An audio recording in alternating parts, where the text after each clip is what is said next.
राधा स्वामी जी। दोस्तों, कैसे हैं आप लोग? आशा करती हूँ आप सभी बहुत अच्छे होंगे, घर में होंगे और सुरक्षित होंगे।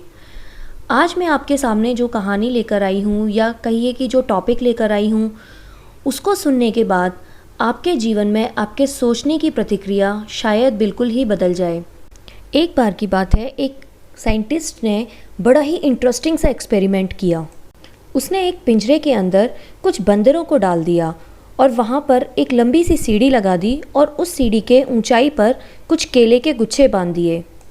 फिर उस साइंटिस्ट ने क्या किया, जैसे ही कोई भी बंदर केले पकड़ने के लिए सीढ़ी के ऊपर चढ़ता, वो ठंडे पानी की बारिश कर देता और जैसे ही वो ठंडा पानी गिरता तो जो बंदर सीढ़ी पर चढ़ रहा था वो फटाफट से नीचे आ जाता और फिर पानी बंद हो जाता।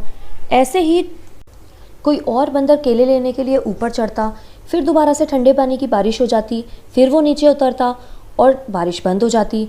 फिर जैसे ही कोई भी बंदर ऊपर केले लेने के लिए चढ़ता और ठंडे पानी की बारिश होने लग जाती और फिर उसके बाद में जैसे ही वो नीचे उतरता तो बारिश होनी बंद हो जाती। तो बंदरों ने इसका मतलब ये निकाला कि जैसे ही कोई सीढ़ियों पर चढ़ता है और ऊपर से ठंडा पानी गिरना शुरू हो जाता है। अब इसके बाद जैसे ही कोई भी बंदर ऊपर चढ़ने की कोशिश भी करता, बाकी के सभी बंदर मिलकर उसको मारने लग जाते, पीटने लग जाते और उसको नीचे गिरा देते।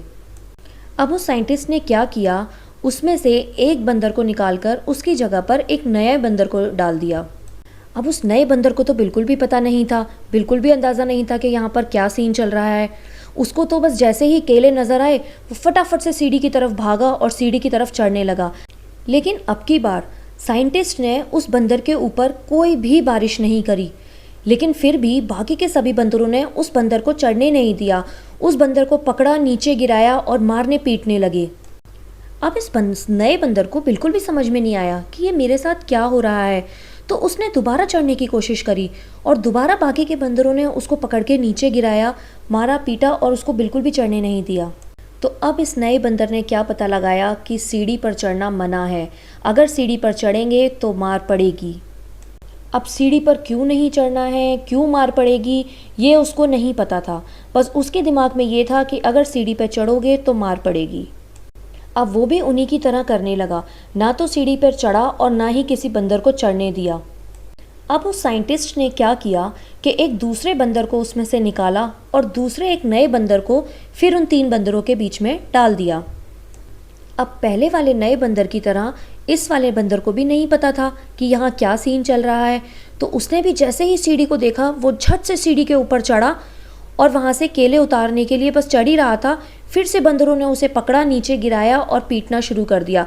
तबकि अब वहाँ पर कोई बारिश नहीं हो रही थी, कोई उनको डराने वाला नहीं था। बट फिर भी पुराने बंदरों के साथ साथ जो एक नया बंदर आया था उसने भी वैसा ही किया। इस बंदर को भी कुछ समझ नहीं आया, उसने दोबारा से चढ़ने की कोशिश करी और दोबारा से सभी बंदरों ने ऐसा ही किया, उसको मारा, पीटा, सीढ़ी पर नहीं चढ़ने दिया और नीचे गिरा दिया। तो अब इस बंदर के दिमाग में भी सेम चीज़ आई कि सीढ़ी पर चढ़ना मना है। क्यों मना है, किस लिए मना है, सीढ़ी पर चढ़ने से क्या होता है, ये इस बंदर को भी नहीं पता था। लेकिन इसने अपने दिमाग में इस चीज़ को बिठा लिया कि सीढ़ी पर चढ़ना मना है। फिर साइंटिस्ट ने एक एक करके सभी पुराने बंदरों को बाहर निकाल लिया और उन पुराने बंदरों की जगह नए बंदरों को डाल दिया।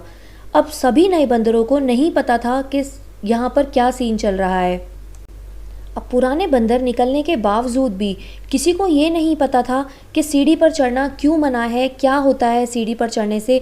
लेकिन सभी बंदरों के दिमाग में ये बात बैठ गई कि सीढ़ी पर चढ़ना मना है, अगर सीढ़ी पर चढ़ेंगे तो मार पड़ेगी।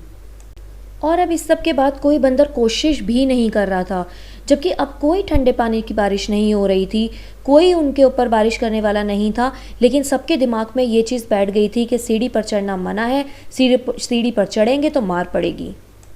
जबकि अब सिचुएशन ऐसी थी कि अगर वो चाहते तो सीढ़ी पर आराम से चढ़ सकते थे, वो केले तोड़ सकते थे और आपस में बांट कर खा सकते थे।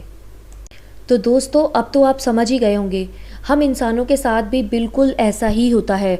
हज़ारों सालों पहले कोई प्रथा बनी होती है, कोई रिवाज शुरू हुआ होता है, हमको पता भी नहीं होता है कि उसको ना करने से क्या होगा, लेकिन फिर भी हम उसको निभाते जाते हैं, करते जाते हैं।